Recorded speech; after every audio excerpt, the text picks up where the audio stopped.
Hello everybody and welcome back to Full House Sports here, myself Charlie. More for the video stats, please like, please comment, please subscribe. Anything you guys do is greatly appreciated as I try and become a one-man sports news bandwagon. Right, there has been some interesting developments in the NRL in terms of the schedule that has been, I think there's been an undercurrent of it now for a few weeks now.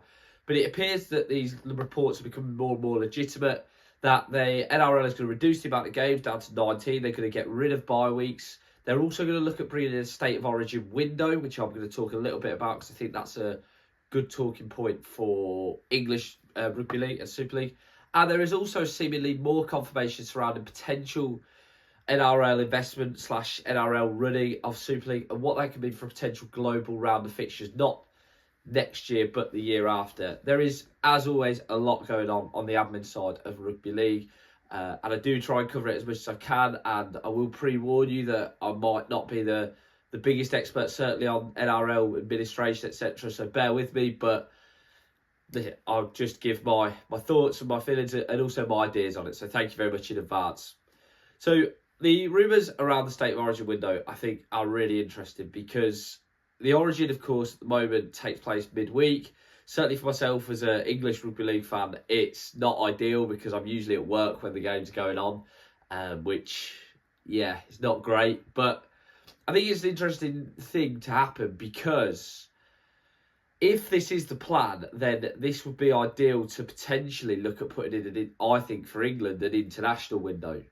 Let's face it, the state of origin is basically an international calibre test.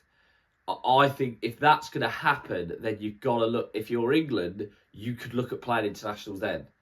Again, I spoke the other day about international rugby league and saying that there needs to be more of a calendar, more of a schedule.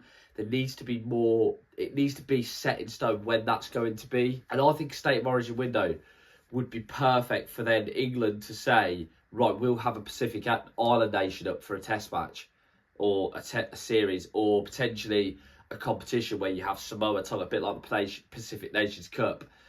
I think it's perfect if they do that to potentially put that in.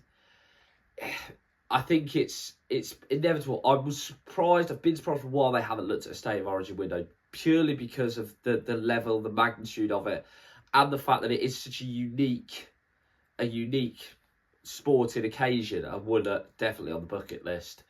But it's such a unique sport occasion and something that I think Rugby League, again, can sell itself on. I was always very surprised it hasn't had that window, especially with Peter V'landys' investment. Well, it looks like that's going to be the case now, which is fantastic to see. But I was more looking at it from an English point of view, saying, well, that's where we could potentially get an international window in. But it's how they go with the Super League and if they bring their calendars in line. The second thing that caught my attention, obviously the cut of the fixtures, it seems to make sense. The NRL is forever expanded, it feels like now. It was going to get to a stage, I think, where with player schedules and player welfare, you were going to have to cut the schedule anyway, unless you looked at splitting, etc. But for me, the interesting one is this global round of fixtures because, you know, Rugby League at the minute, it's growing. And again, I'm not one of these who's always on the Peter V'landys. I'm not a cheerleader for him. I'm not a cheerleader for the NRL. But if this can be brought in, this is, I think, fantastic for the growth of the game. The talk about potential venues is interesting. You've apparently potentially got a Hong Kong game. We know St Helens and Souths were in talks for Hong Kong. McManus, who owns St Helens, has got business links and lived in Hong Kong, so it does make sense. Hong Kong as well, of course, got the Sevens in rugby union. It's not as if it's a complete outpost of rugby in general. It's had that rugby background. I don't think that would be a struggle. There's obviously been the Vegas games for a while, which I think are a great investment from Ligon. As well, they're going about it the right way in terms of how they're doing the Vegas games. They're trying to get eyes on the sport, but they're not. It's not a Toronto Wolfpack situation. They're not going up the whole hog straight away and not looking at it logistically. There's also talk of potentially a French double-header, which I think would make sense. I spoke on my video the other day about NRL Europe and saying that I was surprised the NRL hadn't put an exhibition game in Paris. I was pointed out by somebody who commented on my video that, and I wasn't aware of this, I'll openly and honestly admit that PSG used to have a rugby league side, that the first Super League game was played in Paris. I'm really surprised that Super League and the NRL haven't looked back at Paris. We know France has got a proud rugby union culture. the surprise for me was that they haven't looked to put in a league game there. There's also talk of a London game. I think Wigan and Warrington are looking at maybe Dublin as well, because that was supposed to happen beforehand.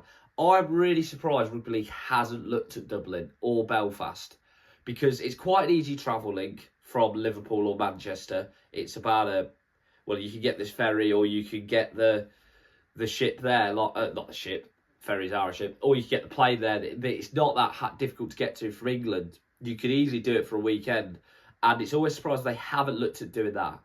I know Rugby League hasn't got the proud traditions that Rugby Union has in Ireland, but it's still amazed me. But I think what it shows as well, what really excites me, is this globalisation of Rugby League, where I think you're going to have games potentially in USA. You're going to have, we know, games in Papua New Guinea because the Chiefs are coming along. You got Hong Kong, Singapore throwing their name in the hat, saying they want games. France, obviously England, USA. Like, I think Canada could be done as well. They're looking about Dubai. They want an NRL Middle East game.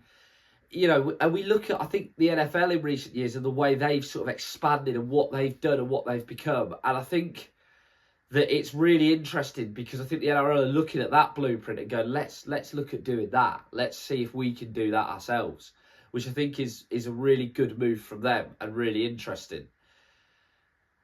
It's good to see. It's exciting times for Rugby League. Well, if what we think should happen does happen, where the NRL comes and helps Super League, but that's a different matter, because Nigel Wood's interview the other day was baffling, absolutely baffling, and something needs doing. But as always, guys, hope you have a great day. Please like, please comment, please subscribe. Anything you guys do, it's great appreciated. Have a great day.